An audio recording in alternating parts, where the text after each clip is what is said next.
Hey everybody, it's Monday. It's not the 10th, it's the 9th. Just kidding. You have a few announcements I need to give you real quick, and then I'll go through activity 1.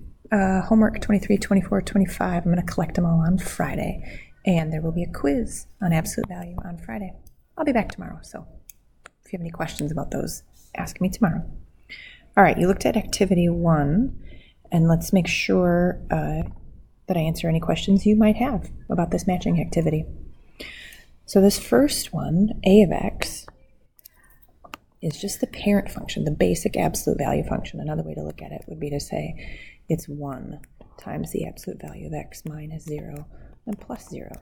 That lets us see there should be a vertex at 0, 0, and a no stretch, or a stretch of 1, or a slope of 1. Right, so here this one is the correct match because it has the vertex there at 0, 0. And if you look at a slope, it's up 1 over 1, up 1 over 1, up 1 over 1. So this red one here, a of x. All right, let's look at b of x. All right, so b of x has, again, a stretch of 1, or no listed slope there, slope of 1. And now we're starting to shift things. This is a shift to the right, 3. This is a shift up, 4. So we're looking for something that went to the right 3 and up 4. So here's right 3, here's up 4. We'll find that vertex now at 3, 4. That would make this one b of x. How you doing so far? All right, let's look at c of x. C of x has some similar shifting.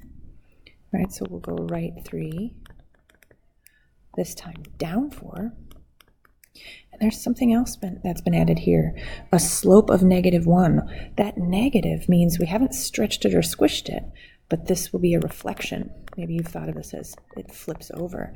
So we're looking for something now that went to the right 3, down 4.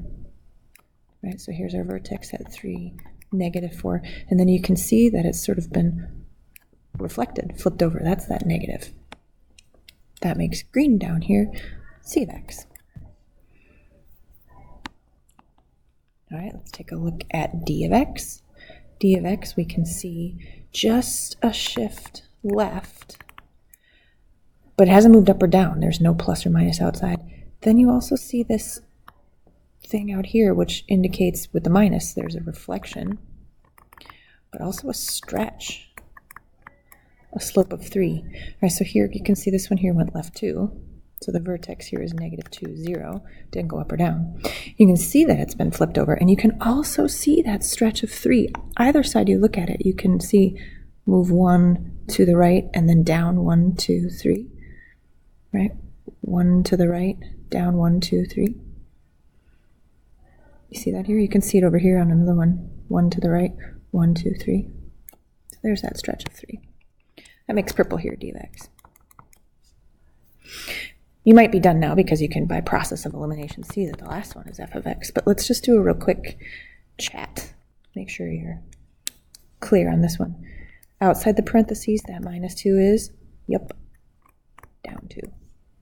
No shift inside the parentheses. And then this out here is a compression. So it should look squashed or stepped on. Right? It should have a slope of 1 over 3. You can see why that's f of x here. So here it's been moved just down 2, but not to the left or to the right. And then if you pick any nice lattice points, you can see from here, for example, up 1 over 1, 2, 3. There's your slope of 1 over 3. All right, that's activity 1. Finish activity 2. Come back and watch the other video. Please keep in mind, if you don't finish in class, you should go home and finish all this stuff is what you're responsible for today's class.